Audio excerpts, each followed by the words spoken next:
guys! Ayan, welcome to our channel. So, right now, mag-unboxing muna tayo ng ating new parcel na tatanggap for today! Ayan! Are you ready? Yes! Are you ready? Ayan, so, I'm so excited na nakita yung mga new parcel natin. So, we have 3 parcels right now. So, ayan. Tada! So, another one! Tada! And then we have here. So, ayan. Tingnan natin. Let's check. Sabay-sabay natin i-open kung ano yung nasa loob. So, ayan.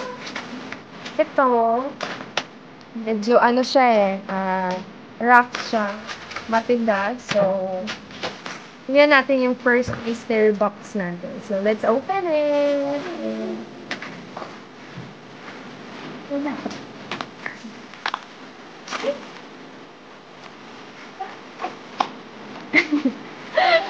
In-expect na siguro to.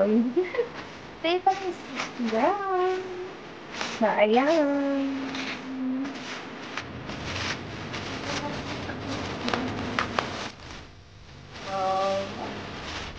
Daw.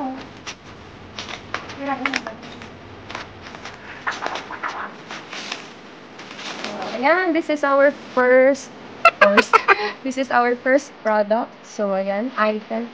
So, it's a matte. So, gagamitin po natin siya sa comfort room or sa CR natin. So, parang hindi siya slippery or madulas. So, ayan. Ano to? 10 pieces siya na matte. So, mamaya i-assemble ko natin. So, another parcel again. So, baka magtanong tayo kung magkano before we open our second parcel. So, nabili ko to guys kay parang Shopee. So, almost 141 pesos pa. So, napakamura, 10 pieces na siya. So, let's open the another item. Ayan, what is it?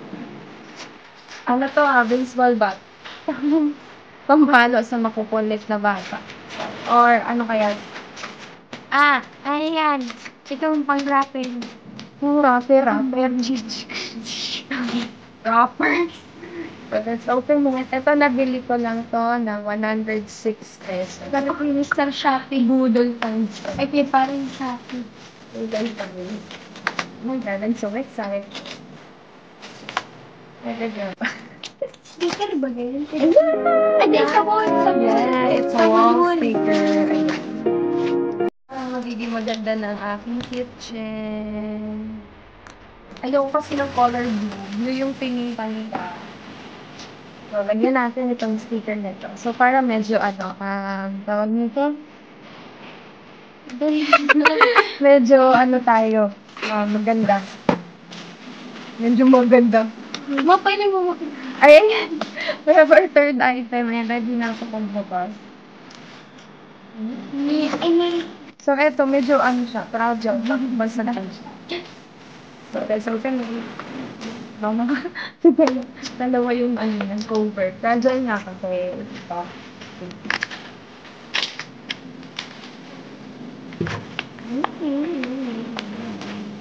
Inamoy? Wala. Toothpaste dispenser. Yeah, it's a toothpaste dispenser. Madasaman mata. Ayan. So, gaganahan sila mag-toothbrush. Araw-araw. Let's open it. Paano? Ayun, may lagayin siya guys ng toothbrush and the toothpaste. O, kunin yung toothpaste na please, fast and please. Bibili ko lang din ng toothpaste. Toothpaste. Ayan! Ayan guys. Guys, bumili kayo dito sa Shopee kasi maganda siyang gamitin pang toothbrush. Yung toothbrush pang Papansin ko. Ayan. So guys, ayan hindi naman siya bayad ni Happy, pero na-advertise. So we have here our toothpaste. So ilalagay mo lang siya dyan. Isa lang mo. Pero syempre, bago isa lang, hindi ko remove the cup. Kap-kap. Then, lalagay natin siya. So once you touch me, ayan, mag-dispense siya dito. So pag nilagay dyan yung toothbrush, mag-dispense yung toothpaste natin. Sa talagang. Mamaya, video ko na lang isama natin sa vlog. Kasi ito naman, dito natin ilalagay yung toothpaste, yung toothbrush. Ganda, no? So, nabili ko lang to guys ng 104 pesos. Yeah. So, parang lahat-lahat na binili ko na noodle pa. So, if you want to order this kind of product, just check the comment section and I will post the link or comment the link kung saan ko siya binili. So, ano, tawag nito, paid advertise na hindi. So, gusto ko lang kung gusto nyo malaman, tingnan nyo na lang sa comment section. And don't forget to subscribe and like and share Don't forget for to our click the video. bell. Yeah. Sabi siya mag-forget mo. So, abangan nyo yung susunod na namin na vlog. Bye! Bye-bye.